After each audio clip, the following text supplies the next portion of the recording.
Et voilà, nous allons passer à la rubrique invité du jour, comme l'a souligné tantôt Parfait, avec notre invité du jour. Professeur Banyara Yoyanan, on a envie de dire entre professeur, monsieur le ministre, lui-même il nous dira amplement. Parlez-nous un peu de vous, monsieur Banyara. Merci madame. Je m'appelle Banyara Yoyanan. Oui. Je suis magistrat de formation et j'ai fait mes premiers pas à SAR avant d'être affecté à N'Djamena en 1983 comme président du tribunal de grande instance de N'Djamena. C'est à cette occasion-là qu'on était quelques volontaires pour ouvrir l'université du Tchad, qui est devenue maintenant l'université de N'Djamena, oui. Parce qu'on avait, après la guerre, un grand nombre de jeunes bacheliers qui étaient là et qu'il fallait occuper. Et le gouvernement nous a autorisés à ouvrir l'université. Donc je faisais partie de ces volontaires, vacataires, pour aider nos jeunes cadets à se faire former. D'accord. Et on l'a fait à l'université d'abord, et puis ensuite, un an après, à l'ENA, qui a réouvert également ses portes. Donc c'est vrai que je suis enseignant. J'ai enseigné avec beaucoup de jeunes, beaucoup de cadres qui sont un peu partout. Oui. Mais je ne suis pas professeur. Oui. Tout le monde m'appelle professeur parce que quand on enseigne, on est professeur. Quand on enseigne, on est professeur, voilà. Je ne suis pas professeur. Voilà. Je suis un enseignant et je continue d'ailleurs à enseigner. Oui. Cette fois-ci à l'ENA, j'ai laissé l'université. Vous avez été aussi ministre il y a plusieurs années. J'ai aimé mon métier de magistrat. Oui. Malheureusement, je n'y ai pas beaucoup de temps. Oui. À la sortie de l'ENA, on nous demandait toujours de mettre par ordre de préférence la liste des ministères. Moi, j'ai mis justice. La secrétaire me renvoie, dit, monsieur Banara, on vous dit de mettre 3 ministères par ordre de préférence. J'ai mis 3 fois justice. Alors, le directeur général dit, laissez-le, c'est son choix. C'est comme ça que je suis entré à la justice. Ok. Enfin, j'ai fini mes études de droit ici, j'ai continué en France, et je suis entré à l'école de la magistrature en France, et parce que je tenais à être magistrat. Ouais. Et je suis revenu, au bout de 4-5 ans d'exercice, on me balance au gouvernement. Donc le métier que j'aimais, je ne l'ai pas exercé longtemps. Ah. Vous occupiez quel département déjà? J'étais en 1985 ministre des Transports. J'étais avec le défunt Soumaïla, on était les plus jeunes ministres du gouvernement, oui. À 31 ans, j'étais ministre des Transports. Alors, 85, il y a déjà plus de 30 ans. Oui. Ouais. Plus de 35 même. Puisque vous êtes là pour nous parler de la création de la télé Tchad, oui. Vous étiez parmi les pionniers et oui. À l'époque directeur de cabinet du président en 87 pour être plus précis. Le 10 décembre 1987, le jour où la télé Tchad a vu le jour sur un coup improvisé. Parlez-nous de la création de notre chaîne nationale. Effectivement, toute création de l'homme a une histoire. Ouais. Et c'est de l'histoire de notre télévision que je vais parler. En 1987, il devait y avoir 3 sommets réunis. L'autorité du bassin du Niger, l'ABN, oui. Le comité inter-État de lutte contre la sécheresse au Sahel, le SILS, et la commission du bassin du lac Tchad, CBLT. Et plusieurs chefs d'État appartenaient aux 3 institutions. Et le président Hissène, à l'époque, a dit on n'a pas la force, la capacité ni les moyens de réunir à 3 reprises le chef d'État. Je vais concerter les autres. Et les autres ont accepté qu'on mette les 3 ensemble à N'Djamena. Et c'est comme ça que moi, je venais de quitter le ministère de l'Agriculture. Et le président me dit, tu viens au cabinet, parce que le général Kamougué n'a pas préparé ces sommets, tu vas nous aider. C'est comme ça que je me suis retrouvé au cabinet pour préparer le sommet. Et au moment, avant de commencer le sommet, le président dit il faut quand même laisser des images de ces rencontres. Il faut immortaliser ces grandes rencontres-là. Est-ce qu'on peut faire quelque chose, oui. Édouard Sailly, qui était le technicien de l'époque, paix à son âme, a dit Monsieur le Président, on peut faire quelque chose. Donc ça veut dire qu'on n'avait même pas de télé. Non, on n'avait pas de télé. D'accord. La télé Tchad n'a même pas été pensée, donc ce n'est même pas un rêve qui a été réalisé. Ouais. C'était vraiment, comme vous le dites, comme ça, c'est improvisé. Improvisé. Suite à un événement, parce qu'il fallait immortaliser aussi cet événement. Et l'outil qui pouvait le faire, c'était la télévision, c'était ça. C'est comme ça qu'on s'est mis au travail. Oui. Après, le président dit, mais oui, mais dès qu'on finit, il faut remettre les choses à l'ordre. Revenons à notre radio. Je dis, monsieur le président, c'est pas possible. Vous ne pouvez pas donner des images aux Yamenois qui ont pris goût sous forme de télévision et puis dire que c'est fini. Il dit, mais on va trouver l'argent où pour continuer. Je dis, laissez, on va voir. Il dit, ah bon? Il dit, je vais réfléchir, je reviens à vous. Donc j'ai appelé M. Soumaïn, qui était conseiller culturel à l'ambassade des États-Unis au Tchad. Il est venu me voir. J'ai dit, monsieur le conseiller, j'ai un problème. J'ai dit, quel problème ne trouvera pas de solution? Dites-moi ce que vous voulez. Il dit, on a mis un embryon de télévision et on ne veut pas l'enlever parce qu'on a déjà donné certains goûts d'image aux Yamenois. Et on a un problème de formation des techniciens et des journalistes. Elle dit, non, il n'y a pas de problème. Je veux réfléchir au budget, dites-moi seulement combien. Il dit, on aura besoin de former 9 techniciens et 2 journalistes. Il dit, laissez-moi, je vais réfléchir au budget et puis je vous reviens. Donc il est parti. Une semaine après, il m'appelle, il dit, monsieur le ministre, vous êtes au bureau? Je dis, oui, bon, je viens vous voir. Il dit, voilà, j'ai le budget pour la formation. Les techniciens, vous les envoyez où? Je dis, le Cameroun vient d'ouvrir sa télévision qui est un chef-d'œuvre, on va les envoyer au Cameroun. Et les journalistes, j'ai dit, en Europe.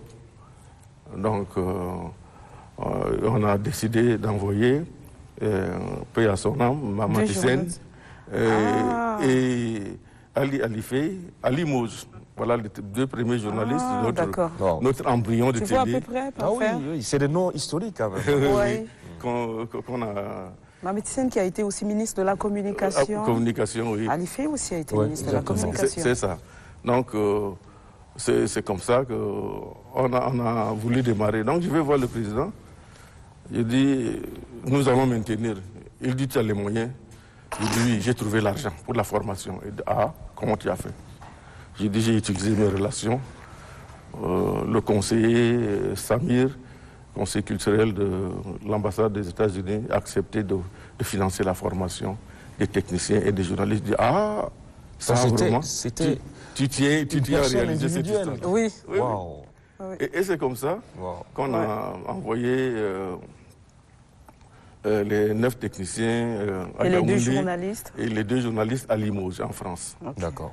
Et ça a donc fait son petit chemin.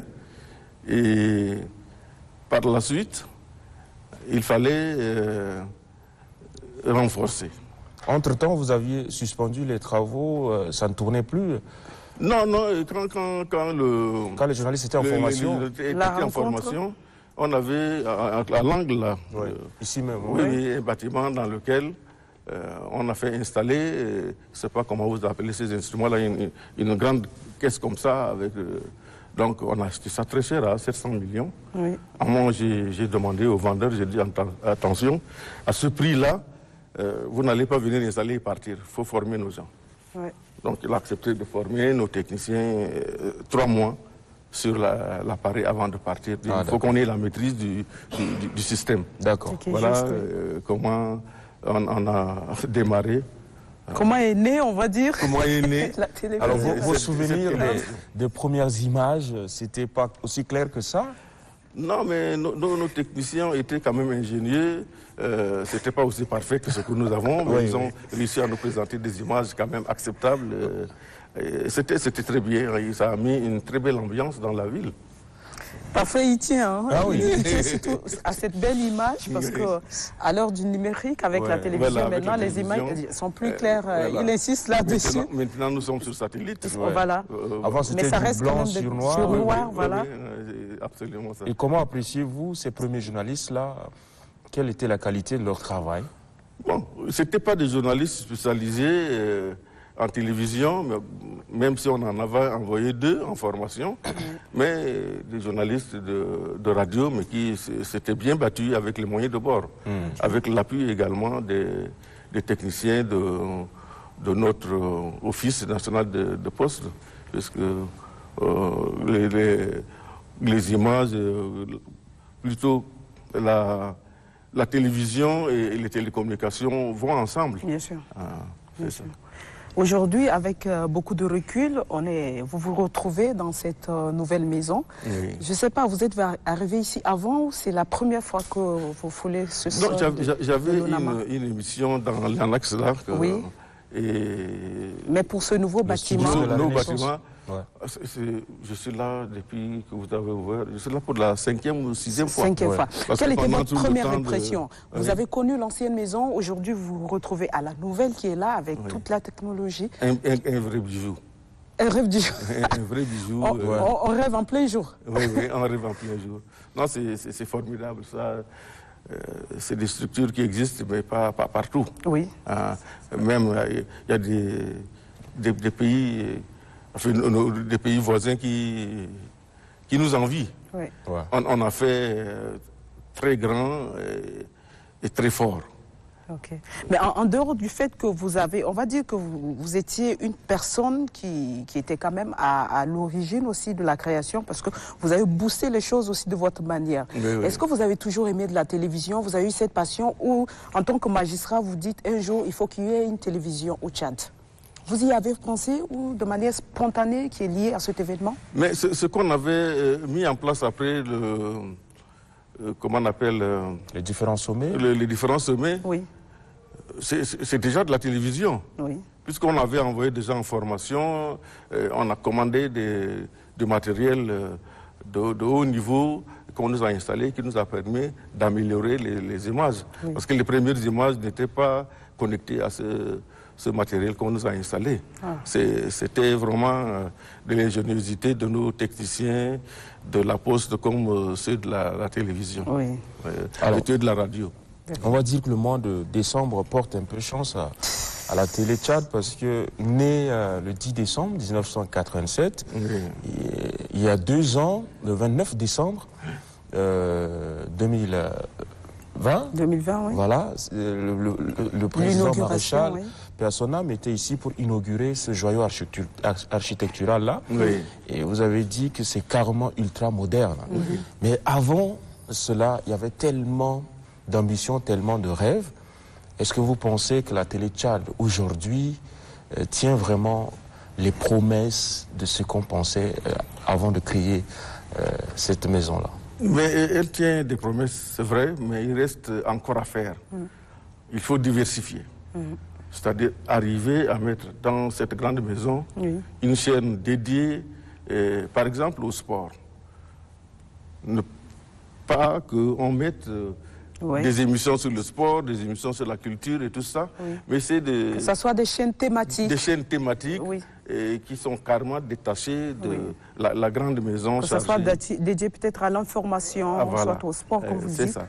C'est ce qu'il faut ajouter en plus pour ouvrir les horizons, attirer les plus jeunes, donner goût aux sportifs, parce que quand vous avez une chaîne chargée de sport qui retransmet les émissions sur le sport et tout ça, c'est une très très bonne chose. Monsieur le ministre, on est dans les souvenirs. Hein. Oui. Je ne sais pas si le premier jour où la télévision est née, quand vous avez allumé votre écran, est-ce qu'une image vous a marqué ce jour-là? Vous retenez une image? L'image. Un journaliste qui est sorti, une présentatrice ou... Des noms qui vous ont marqué? Qui vous ont marqué, par exemple? Bon, les noms, bon, bien sûr, Mamat Hissène, Ali Fé, Edouard Saï et un autre technicien qui est aussi décédé. comment il s'appelle, le métis qui boitait un peu là. Bon, c'est pas sûr que nous... Ah oui, vous ne le connaissez pas. On est venu un peu après. Les premiers, c'était... C'est un peu compliqué pour nous, on essaie de vivre avec vous ce matin. Les techniciens qui étaient avec nous à la presse présidentielle étaient là, et les premières belles images qu'on a vues, c'est l'accueil des délégations à l'aéroport, parce qu'on a réussi à faire tout ça et à les mettre en images.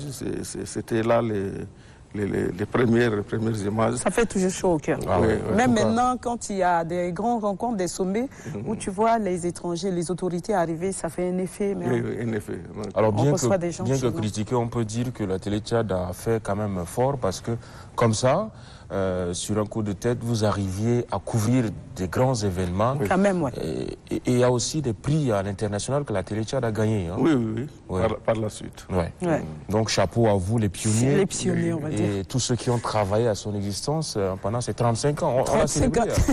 Il y a quelques jours. Il y a quelques jours, oui. Voilà, donc 10 décembre 87, 10 décembre 2022, 35 ans pile. 35 ans pile.